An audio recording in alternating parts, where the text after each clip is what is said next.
Olá, boa noite. Começa agora o Jornal da Justiça desta segunda-feira, 5 de outubro, dia em que se comemora os 32 anos da Constituição Federal, um marco da democracia brasileira. Esse é um dos destaques da edição de hoje. E você confere ainda. Ministro Celso de Mello libera para julgamento no plenário o recurso sobre depoimento do presidente Jair Bolsonaro. Supremo decide que norma que impede motorista de perder CNH por falta de informação sobre pontuação é inconstitucional. Tribunal Superior Eleitoral lança campanha Vote com Segurança.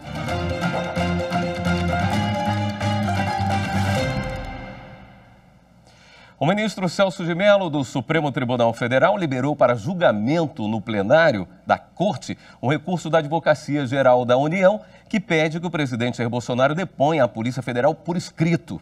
Agora cabe ao presidente do STF, ministro Luiz Fux, definir o dia em que o caso será analisado pelo plenário. O depoimento faz parte do inquérito aberto após o ex-ministro da Justiça, Sérgio Moro, declarar que o presidente teria tentado interferir no comando da Polícia Federal. Em decisão publicada hoje, o ministro Celso de Mello prorrogou essa investigação por mais 30 dias. Em votação no plenário virtual, o Supremo declarou inconstitucionais 2 artigos de uma lei do Rio de Janeiro que impede o motorista de perder a carteira de habilitação caso não tenha sido informado no período de 1 ano sobre a pontuação por infrações. A ação contra dispositivos da Lei Fluminense sobre trânsito foi ajuizada pelo governo do Rio de Janeiro em 2015, depois que a Assembleia Legislativa derrubou o veto do então governador Luiz Fernando Pezão. Os 2 dispositivos da lei impedem o motorista de perder a CNH caso ele não tenha sido informado no prazo de 1 ano sobre a pontuação por infrações de trânsito. Ao julgar o caso, o plenário virtual do STF decidiu que a norma é inconstitucional. A decisão foi por unanimidade. Os ministros seguiram o voto do relator ministro Celso de Mello. Ele destacou que a Constituição Federal deixa claro que a competência de legislar sobre trânsito é exclusiva da União. A exceção se dá apenas quando autorizadas excepcionalmente por meio de lei complementar federal, o que não é o caso do Rio. O relator também ressaltou que o STF já vem aplicando esse entendimento e tem jurisprudência reconhecendo a inconstitucionalidade de normas estaduais que tratam sobre o trânsito. E quem também traz informações sobre o plenário virtual do Supremo é a nossa consultora jurídica, Karina Zucolotto. Olá, boa noite. Na segunda-feira é dia de conferirmos alguns dos julgamentos realizados pela Suprema Corte em sessão realizada virtualmente e que foi encerrada na última sexta-feira, no dia 2 de outubro. Os ministros, por maioria de votos, seguiram o entendimento do relator, ministro Celso de Mello, para julgar procedente uma ação direta de inconstitucionalidade proposta em 2015 pelo Partido Democratas e que argumentava da inconstitucionalidade de pelo menos 3 leis do estado de Goiás. Uma de dispositivos de uma lei de 1999 e outras 2 leis, uma de 2011 e 2014, que atribuíam competências para a Agência Goiana de Fiscalização, Controle e Regulação, a atribuição para o exercício da inspeção de segurança e também de vistoria nos automóveis. Segundo o Partido Democratas, essas normas que tratam de licenciamento de segurança, emplacamento e licenciamento anual de veículos são normas que apenas a União poderia legislar e que o Estado, ao fazê-lo, estaria, portanto, usurpando essa competência privativa da União, conforme determina a Constituição Federal em matéria de trânsito e transporte. E que, nesse sentido, os Estados e o Distrito Federal apenas poderiam legislar sobre essa matéria caso houvesse uma lei complementar editada pelo Congresso Nacional, delegando poderes específicos para que o Estado o fizesse, o que não aconteceu no caso específico. Como eu disse, a maioria acompanhou o relator, ministro Celso de Mello, para julgar procedente a ação e declarar a inconstitucionalidade das normas. Ficou vencido apenas o ministro Edson Fachin, para quem essas normas questionadas não se tratavam materialmente de normas de trânsito e transporte, e que o Código Brasileiro de Trânsito autoriza a delegação desses serviços por meio de um órgão federal e que, por uma resolução do CONTRAN, seria possível, então, que o DETRAN estadual efetivasse essas fiscalizações ou esse controle e essa regulação por meio da agência goiana. Esse foi um dos julgamentos realizados no plenário virtual da semana passada aqui no Supremo Tribunal Federal, e outras decisões você acompanha aqui na TV Justiça. A base de dados do Conselho Nacional de Justiça registrou mais de 7 bilhões e meio de movimentações processuais desde 2015. Isso significa mais de 226 milhões de informações acrescentadas e arquivadas a processos que tramitam na justiça do país. O CNJ é responsável por reunir e armazenar os dados de todas as ações judiciais do país. O Tribunal de Justiça de São Paulo foi o que mais incluiu informações no DataJude. Foram mais de 28 milhões de dados acrescentados. O Tribunal do Rio de Janeiro foi o segundo que mais incluiu informações aos processos no DataJude, seguido do TJ do Rio Grande do Sul. O DataJude foi instituído este ano para reunir informações de processos físicos e eletrônicos, públicos ou sigilosos. Isso inclui também os processos que já foram resolvidos. A tecnologia de ponta garante o sigilo das informações com base na Lei Processual e na Lei Geral de Proteção de Dados. O objetivo dessa centralização de informações é ampliar cada vez mais a integração com todos os ramos da justiça para acompanhar o desempenho e produtividade do judiciário brasileiro. E a seguir, almirantes de esquadra Leonardo Puntel e Celso Luiz Nazaré tomam posse como novos ministros do Superior Tribunal Militar. Voltamos já.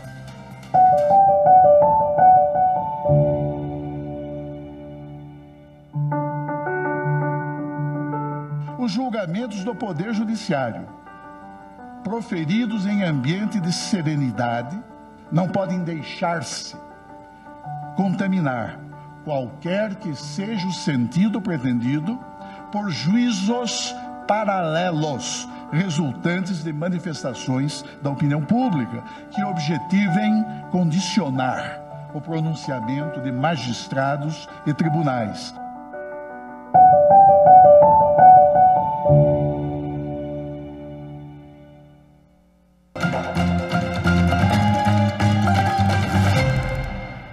O Superior Tribunal Militar tem novos integrantes na corte. Tomaram posse nesta sexta-feira como ministros os almirantes de esquadra Leonardo Puntel e Celso Luiz Nazaré.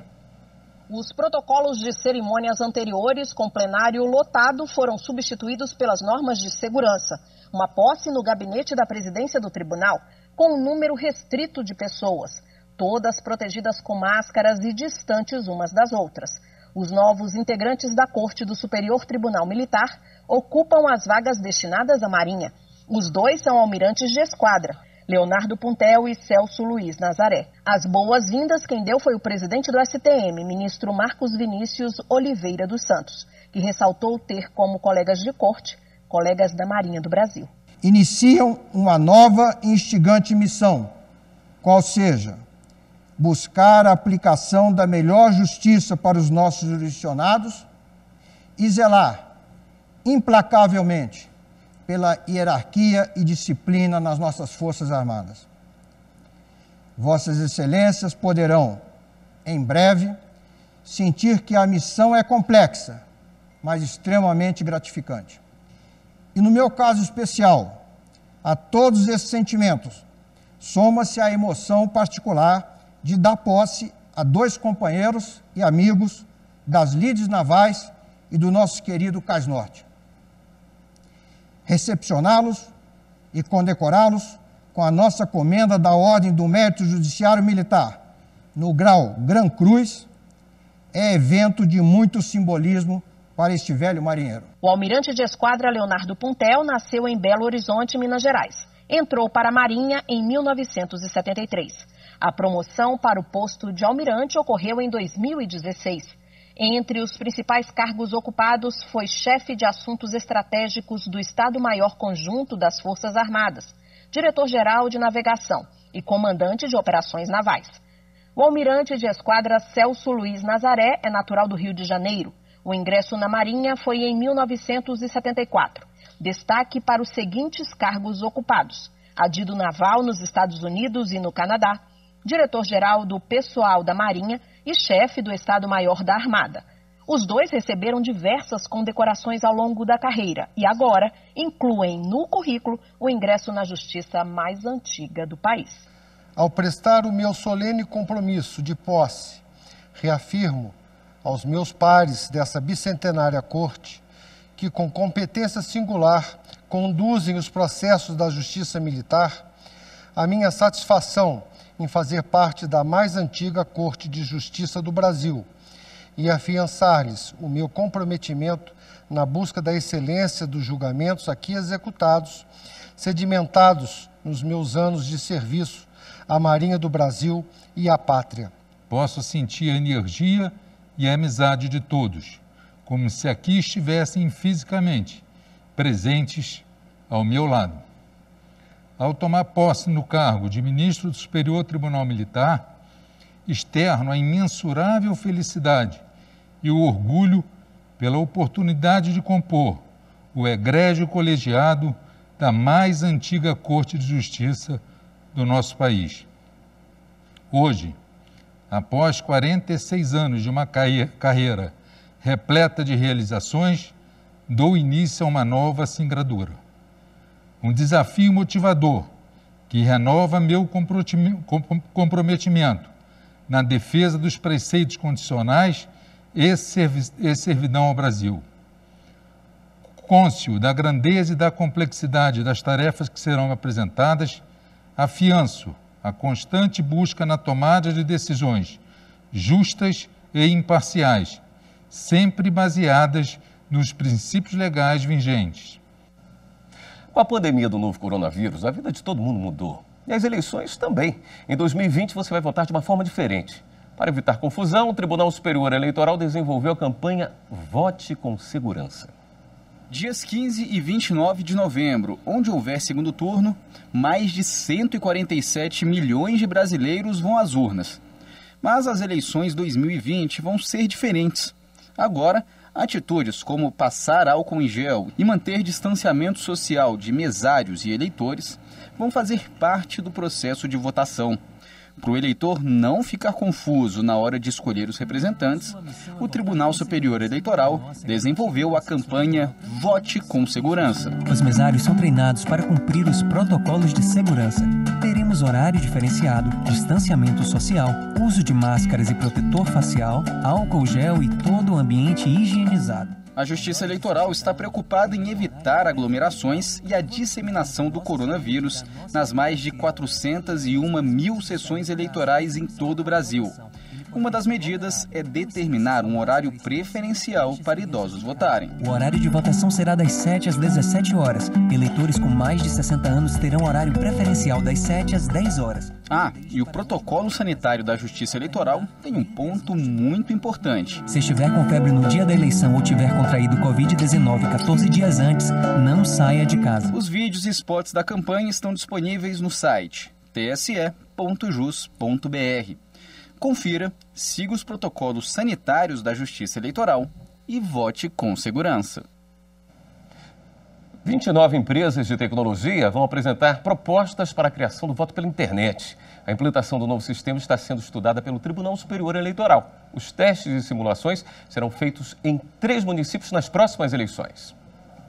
É mais uma etapa do projeto Eleições do Futuro. Em estudo, inovações no voto. A Justiça Eleitoral quer conhecer soluções que permitam a votação pela internet de forma segura.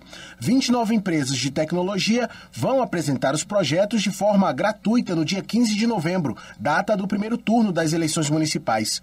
A lista com os nomes já está disponível no site da Justiça Eleitoral. Eleitores selecionados por estas empresas votarão em candidatos fictícios, usando, por exemplo, celulares ou tablets. As demonstrações serão monitoradas pela Justiça Eleitoral nas cidades de Curitiba, no Paraná, Valparaíso de Goiás e São Paulo. Antes dos testes, estão previstas visitas técnicas. Representantes de cada empresa poderão apresentar a uma equipe do TSE detalhes sobre os sistemas que deverão usar. Estas reuniões acontecerão ao longo dessa semana. O TSE quer modernizar a votação, mas também busca economia. As urnas são equipamentos eficientes, seguros, mas têm um alto custo. Dependem de manutenções frequentes. O tribunal vai debater a melhor estratégia e a ideia será transmitida aos ministros Edson Fachin e Alexandre de Moraes, que serão os responsáveis por organizar as eleições de 2022. E no próximo bloco, os 32 anos da Constituição Cidadã. É depois do intervalo.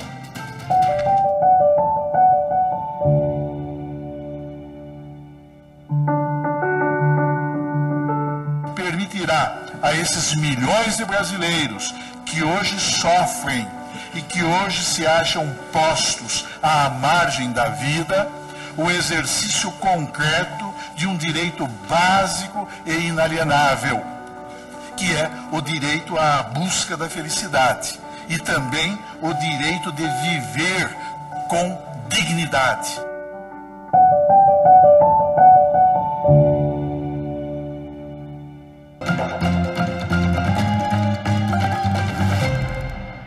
A Constituição Federal completa hoje 32 anos. O presidente do Supremo Tribunal Federal e do Conselho Nacional de Justiça, ministro Luiz Fux, fez um discurso há pouco e disse que a Carta Magna vela pela igualdade, a liberdade e a segurança jurídica. É com a sensação de honra e de desvalecimento que, na qualidade de presidente da Suprema Corte do Brasil, eu ergo a minha voz para saudar os 32 anos da Constituição brasileira. Temos orgulho da Constituição brasileira pelos seus valores morais, pelas razões públicas que ela consagra. É importante verificar-se que a nossa Constituição é uma carta que vela pela igualdade, pela liberdade, pela segurança jurídica. A isonomia entre os cidadãos, a dignidade da pessoa humana e todas as liberdades de expressão e de imprensa estão consagrados na Carta Federal. Nada obstante, ainda a nossa Constituição se dedica a razões públicas muito importantes, como a moralidade, a rigidez do prélio eleitoral e diversos valores que nos conduzem a um patamar ético de um país sério, que se dedica ao combate à corrupção, se dedica à erradicação da pobreza e das desigualdades, e um país que tem o compromisso de que a Constituição Federal seja o norte e a sua perenidade, a garantia da nossa estabilidade institucional. Deveras é muito importante que tenhamos em mente que as promessas constitucionais ainda não foram cumpridas. Nós prometemos, no preâmbulo da Constituição, uma sociedade justa e solidária, com a erradicação da pobreza, proteção do meio ambiente. E estamos ainda assistindo um elevado grau de miserabilidade, estamos assistindo ainda agressões ao meio ambiente, mas, na verdade, temos uma visão otimista, porque um juiz que não tem otimismo, um magistrado que não tem um pensamento determinado de que a Constituição será cumprida, deixa ao desabrigo a Carta Maior. E, nesse sentido, na qualidade de presidente do Supremo Tribunal Federal e guardião da Constituição Federal, entendo que nós temos de ter a ciência de que a Suprema Corte sempre garantirá o cumprimento dos princípios e das regras constitucionais, cientes de que a Constituição é, acima de tudo, um instrumento da vida e da esperança. Nestes 32 anos, a lei maior do país se consolidou como garantidora de direitos fundamentais dos brasileiros, mas também sofreu mudanças, se ajustou a novas realidades, como a pandemia do coronavírus. Acompanhe na reportagem de Evne Araújo.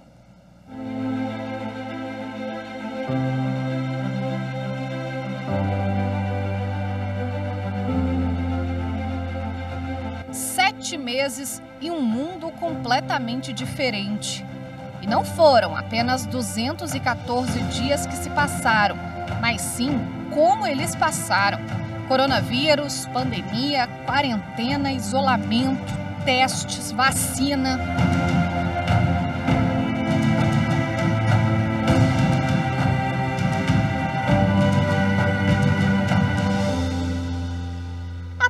Nossa Constituição Federal ganhou novas emendas, como a que permite um regime emergencial para destinar dinheiro e facilitar contratações para o enfrentamento do estado de calamidade pública causado pela Covid-19.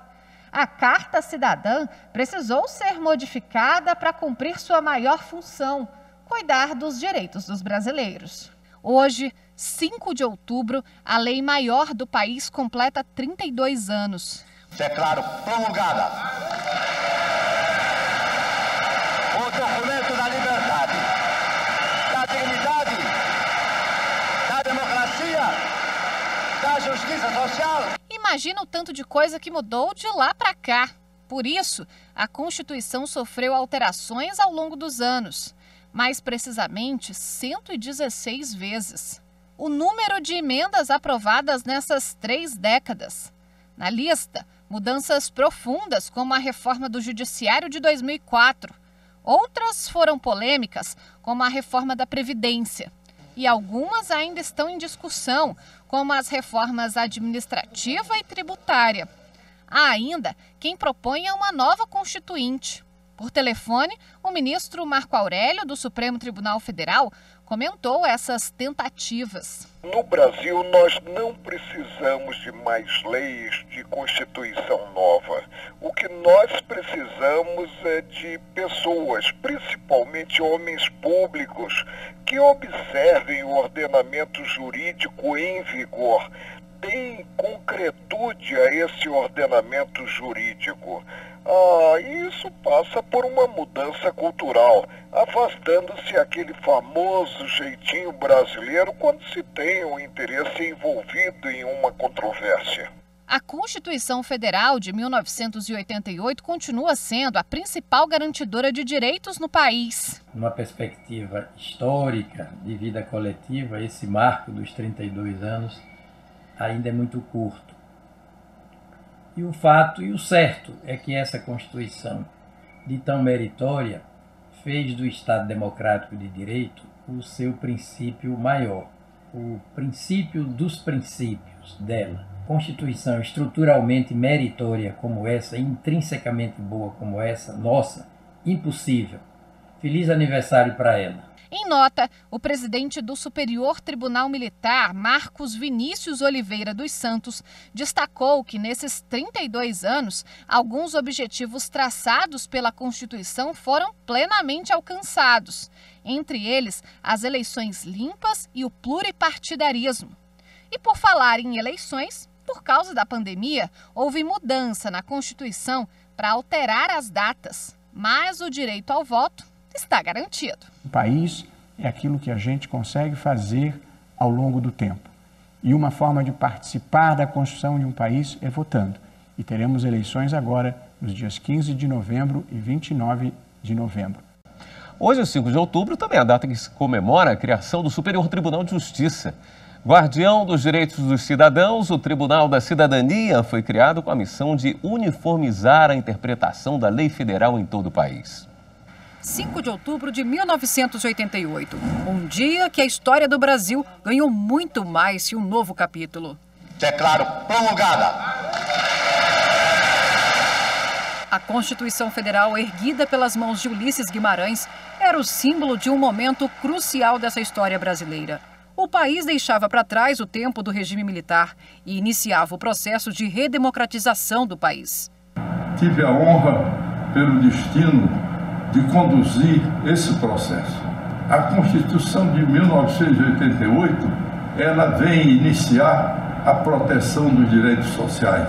Os capítulos relativos ao direito social que tem dentro dessa Constituição são documentos inovadores, importantes na história do Brasil. A Carta Magna, ou Constituição Cidadã, é o maior conjunto de normas que rege o país. É reconhecida como uma das mais avançadas e democráticas no que diz respeito aos direitos e garantias fundamentais. E ela trouxe mudanças importantes para a vida do Brasil, inclusive transformações no Poder Judiciário. Uma delas foi a criação do Superior Tribunal de Justiça, instalado em abril de 1989. Em sua última entrevista para a TV Justiça, gravada em 2018, o primeiro presidente do STJ, ministro Evandro Gueiros Leite, já falecido, relembrou o momento de criação do STJ. Nós extinguiríamos o Tribunal Federal de Recursos e que nós constituiríamos o Superior Tribunal de Justiça, que iria dividir a competência com o Supremo. O Supremo ficaria com as normas constitucionais, como defesa da Constituição, o guardião da Constituição, e nós da lei. Por sua origem na Constituição Federal, o Superior Tribunal de Justiça também é conhecido como Tribunal da Cidadania. Mas essa relação com a sociedade vai além das suas origens. Hoje, as decisões tomadas aqui influenciam a vida cotidiana de milhões de brasileiros e orientam os julgamentos de juízes em casos semelhantes nos 4 cantos do país. O STJ hoje é o tribunal que decide com relação à vida, o patrimônio, a família, as relações entre as pessoas, seja no campo do direito público, do direito privado e do direito penal. 30 anos contribuindo para uma prestação jurisdicional célere, eficiente, produtiva e de qualidade. É um judiciário à disposição do cidadão brasileiro. Por isso que tem o seu nome, Tribunal da Cidadania. E uma última notícia, o presidente do Supremo Tribunal Federal, o ministro Luiz Fux, definiu a data para o julgamento do recurso sobre o depoimento do presidente Jair Bolsonaro à Polícia Federal. Os ministros devem analisar o caso no plenário da Corte nesta quinta-feira, dia 8. A Advocacia-Geral da União pede que o presidente preste o depoimento por escrito e não presencialmente, como determinou o relator do inquérito, o ministro Celso de Mello. Bolsonaro é investigado por supostamente ter tentado interferir no comando da Polícia Federal. Esta edição do Jornal da Justiça fica por aqui. Uma boa noite para você. Até amanhã.